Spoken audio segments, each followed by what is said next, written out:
Well, that was different. What's happening, everybody? Justin, very tired. Bridgewater's finest on YouTube, Blockbuster_guy on Twitter, fueled as always by the great folks at NerdTees, and welcome to your round two NHL Stanley Cup playoff predictions for the 2019 NHL playoffs. And dear God, what in the world was that incredible but insane first round? For the first time since the division splits in, I believe it was 1967-68, like the late 60s, for the first time, no division winner is going to the second round of the playoffs. And that is unbelievable. All four wildcard teams win in the first round to make it through to the second round. And I know we always say when you hit the playoffs, it truly is anybody's game. But this year, more so than anybody else, any other year that we have seen in recent memory, this year it is truly anybody's game because a lot of the heavy hitters aren't here anymore. But poetry in sports predicting does not always lend to solid results, and my round one results were not overly solid. Actually, I got flat out saved by the 3 game sevens because I got all 3 of them right, and in terms of who I picked to win those series. So I only went 3-5 in the first round, but I think given how incredible these upsets were, I think 3-5 honestly is not that terrible. I've seen some people do a lot worse. So 3-5. This video, by the way, is going to be the Eastern Conference picks. We're going to deal with the Western Conference picks in a separate video. And I also have a kind of cool announcement at the end of the West video. But in the Eastern Conference, I only went 2-2. Now, luckily, I did. That's, hey, that's 50%. Fantastic. I did tell you to take Boston over Toronto. And I did tell you to take Carolina in the upset over Washington. I believed in that. But after the first round, our Eastern Conference matchups look like this. We've got the Atlantic Division number 2 Boston Bruins, because of course the champion, not there anymore. The Boston Bruins playing host to the second wildcard team in the Eastern Conference, those being the aforementioned Columbus Blue Jackets. And the Metropolitan Division side of the Eastern Conference, we're looking at the Met number 2 team, the New York Islanders, playing host to the top wildcard team in the East, which is the Carolina Hurricanes. Of the 8 teams remaining in these playoffs, and this is just a testament to how insane the first round really was, I think only Boston and maybe San Jose were actually favored to win their series. So I think 3 are still left that were actually like seed favorites, but in terms of betting wise, I'm pretty sure it was only Boston and maybe San Jose. I don't remember whether San Jose was actually favored to beat Vegas or not. So look, just upset city all over the place. The real question is, does that continue? Let's get to it. Atlantic Division matchup. Again, Atlantic Division number 2, Boston. Eastern wildcard number 2, Columbus. Boston won the season series between these two teams. 2 of the 3 games went the Bruins' way. Scoring also went the Bruins' way, 12-10. Once again, Brad Marchand leading the way in the regular season for the Boston Bruins in scoring, 36 goals, 64 helpers, 100 points. Artemi Panarin doing the same thing for the Columbus Blue Jackets, 28 goals, 59 helpers, 87 points. So far in these playoffs, Brad Marchand has held serve as his team's leading scorer. 4 goals, 5 assists, 9 points in that 7-game series with the Toronto Maple Leafs. Matt Duchene in these playoffs has stepped up. He has led the way so far for the Blue Jackets. 7 points in 4 games, 4 of those 7 points being goals. From the regular season, Boston holds the edge here in terms of goal differential per game as well as shot differential per game. Goal differential was 0.54 for Boston to 0.3 for the Columbus Blue Jackets.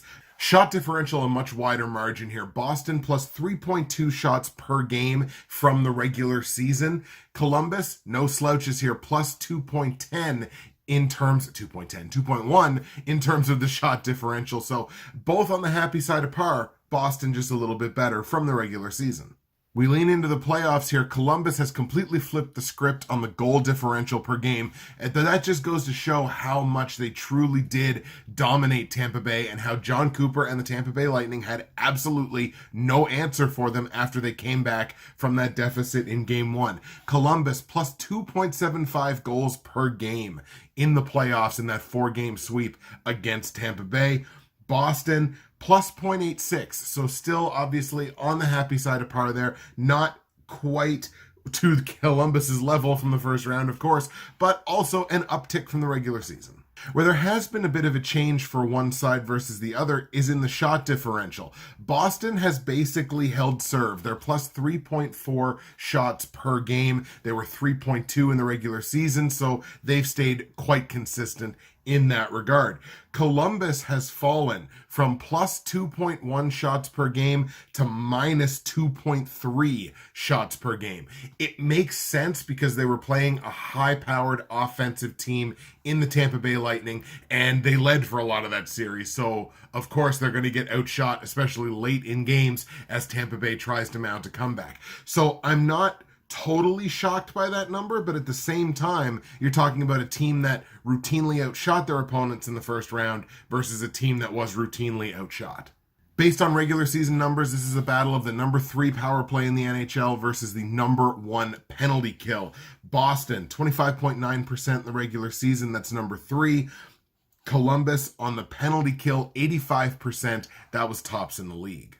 Boston with an unbelievable 43.8% power play clicking right now from the first round. Toronto had absolutely no answer when they took a penalty. That is still only number 2 in these playoffs because some teams have only played 4 games and did incredibly well, and we'll talk about them in literally 2 seconds. Columbus's penalty kill, pretty much the same, 83.3%. That's only number 6, however, though, in these playoffs. Columbus's power play from the regular season really struggled. We talked about it last time out. 15.4%. That was only number 28 in the NHL, and I believe... Oh no, geez, it's not even the worst left in the Eastern Conference. Never mind. Boston's penalty kill, kind of middle of the road in the NHL in the regular season, 79.9%. It was number 16 overall.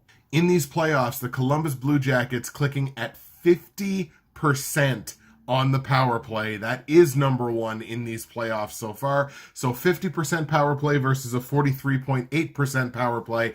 I don't have to spell out to you what an X factor in this series could potentially be. Boston's penalty kill lagged a couple of percentage points behind Columbus's so far in these playoffs. 81.3%. That is only 8th, exactly middle of the pack in these playoffs.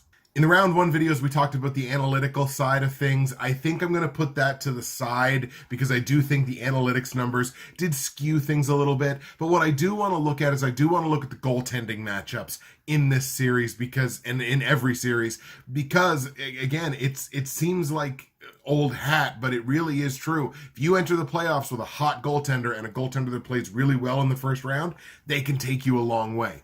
Tuukka Rask stopped 207 of the 233 Toronto Maple Leaf shots that were sent his way in the first round. Goals against average of 2.32, nothing to sneeze at there. Save percentage of 928. Tuukka Rask had himself actually a pretty decent first round, even though there were some moments in that series where he looked kind of shaky. Faced about 33 shots a game. Bobrovsky's numbers obviously fared a little bit better. I mean, they swept the President's Trophy winning team, but didn't face nearly as much volume because they only played 4 games. Bobrovsky stopping 109 of 117 shots sent his way in the first round. Goals against average of 2.01. Save percentage of 932. He only faced 29 shots a game on average, so Rask was busier per game and obviously faced a lot more rubber in the first round.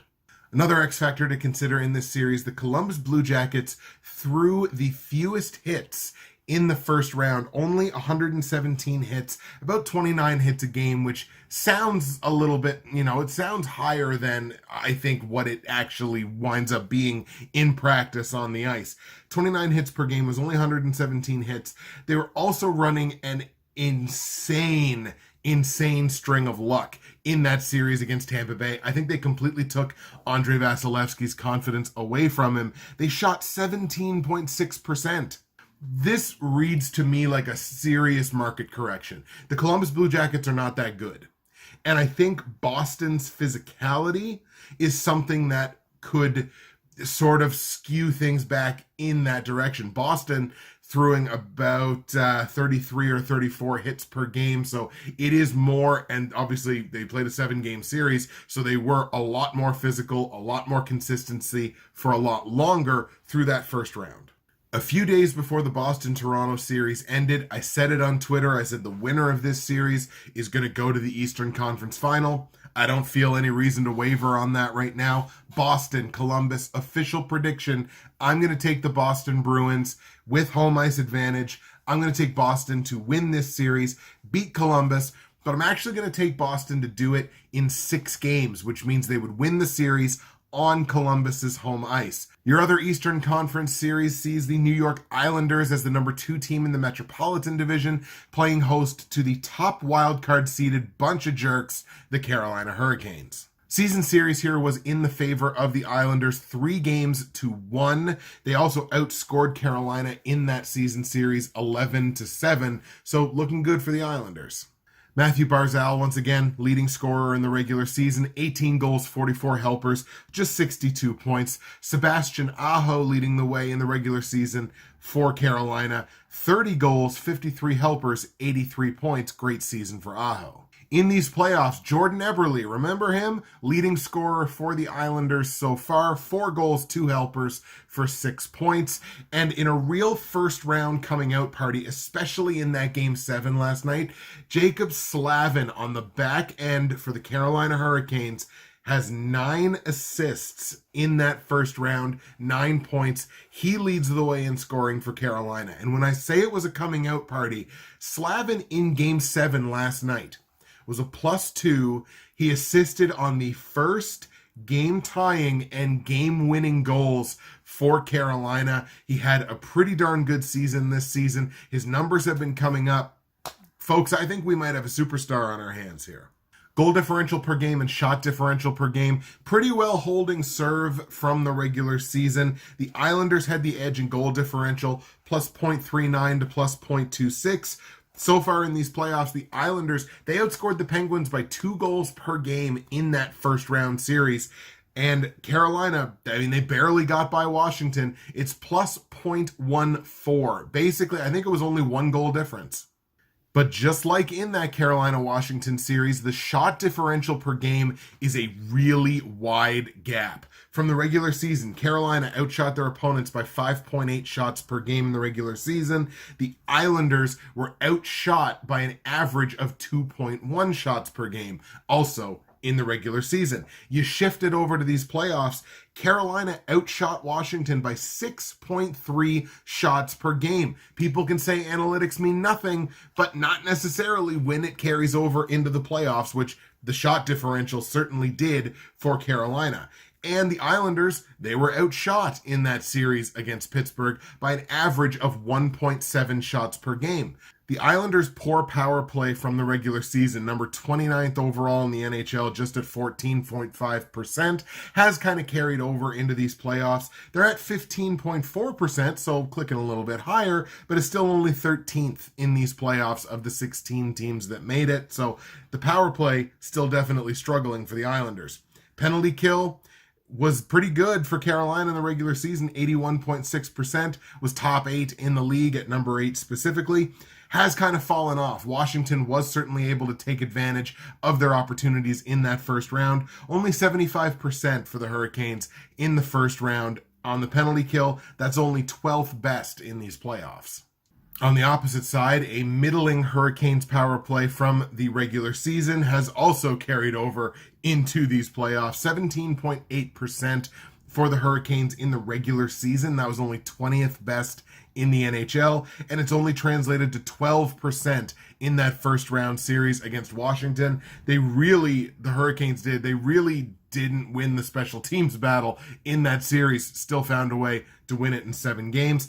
That 12%, again, only 14th best in these playoffs. The Islanders have really picked things up, though, on the penalty kill, and this is an area where I think you could really see a series potentially be decided. The Islanders in the regular season, 79.9% on the penalty kill, only 18th best in the NHL. However, they've geared that up to a number 2 in the playoffs, 90.9% killing penalties. If the Islanders can keep that up, Hurricanes could be in trouble here. In that Game 7 last night, I thought Peter Mrazek played one of his best games as a Hurricane, if not one of the best games of his career. I realize he gave up 3 goals, but man, in that kind of pressure situation against the defending Stanley Cup champions, I was thoroughly impressed with Peter Mrazek last night. He also improved on his numbers from earlier in these playoffs. Mrazek has stopped 170 of 189 shots that he's faced in these playoffs. Goals against average of 2.53, getting a little up there. His save percentage is only .899, so it's not like Mrazek blew me away for the whole playoffs. Just in that game last night, I thought he played really, really well, only facing 27 shots per game in the first round. Robin Lehner, obviously utterly dominant against Pittsburgh in the first round, stopping 130 of 136 shots, only gave up 6 goals in a playoff series to the Pittsburgh Penguins. That's a pretty big feather in the cap. A 147 goals against average and a 956 save percentage. And he also faced 34 shots a game, so it's not like he didn't earn it, because he definitely did. However, I think you might kind of see where I'm going with this as I talk about an X factor, something to watch in this series. Lehner dominated the Penguins, utterly dominated them, but right now he's 10 days between starts. If you go through and you look at his results this season, when Robin Lehner has 5 or more days in between starts, the numbers are kind of a mixed bag. He has some really good games. He also has some really poor games in there. And I think in terms of just wins and losses, they were basically split. He lost as many as he won.